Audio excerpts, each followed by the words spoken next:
Many people are very concerned about the coronavirus or COVID-19. Here is a new virus. It's become a pandemic. It's a virus which is now known in over 100 countries. It's swept around the world. It's very infectious. If you're in close proximity with someone who has this particular virus, it's quite likely that you will catch it yourself. It has quite a high mortality rate, around about 1%. 1 in every 100 people who catch this virus will die. And yet the virus seems to be selective. Children seem to be very resilient to this virus. Healthy adults, particularly younger ones, have only a mild dose.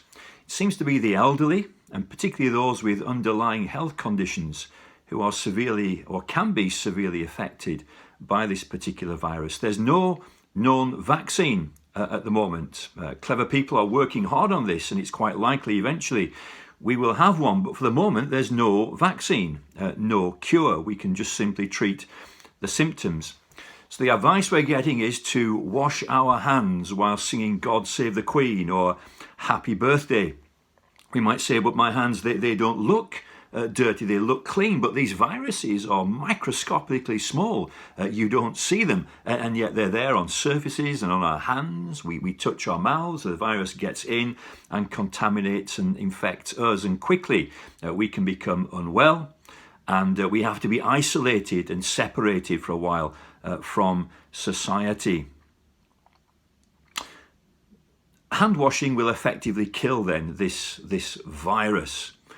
A question comes.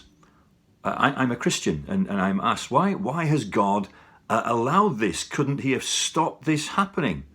Well, of course he could. And I'm convinced that God has stopped many viruses.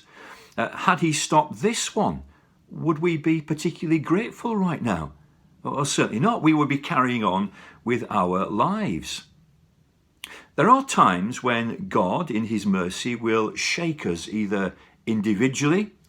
There are times when God will even shake the whole world in order to waken us up so that we can see our greatest need and save us from a greater disaster. You see, we all have a most urgent problem. We have a soul virus, and it's called sin.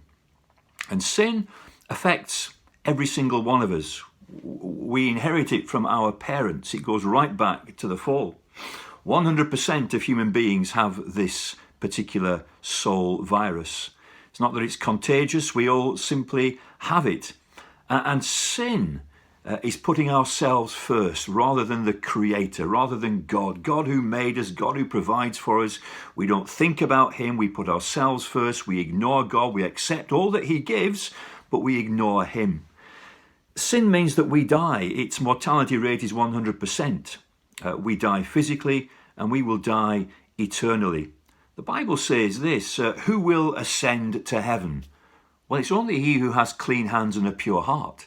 It's one who has no sin who will get to heaven.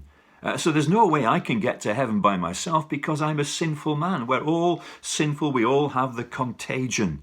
All die. But mercifully, God desires that none should perish. And there is a cure to sin. There's a vaccine right now. And his name is Jesus Christ. And here's the wonder of the gospel. God so loved the world. He's done something. He's given the love of his heart. He sent the darling of heaven, the Lord of glory, Jesus Christ, the second person of the one triune God. And Jesus comes into the world to take away our sin. And on the cross of Calvary, God who becomes a man lives a perfect life. He deserves heaven, but what he gets is death. On Calvary, he dies the sinner's death. He is made sin for us. He becomes the virus bearer in order to draw the virus from you and I, that you and I might be cleansed and clean, have clean hands and a pure heart. Jesus died for our sin and rose again from the dead to prove that it's all true. Well, it's glorious. All I need to do is wash in Jesus Christ. How do I do that? I receive him. I see my need. I call out to him, and I ask him to forgive me, and wonderfully he does. He does. Happened to me 43 years ago. I wonder now, are you stuck inside because you have to self-isolate? Now, are you concerned? Maybe you're lonely, you have no visitors, there's no football on the television, there's no cricket, there's no rugby. Here's what I'd recommend you do. Read the Gospel of John and see the wonder of what God has done for your most pressing need.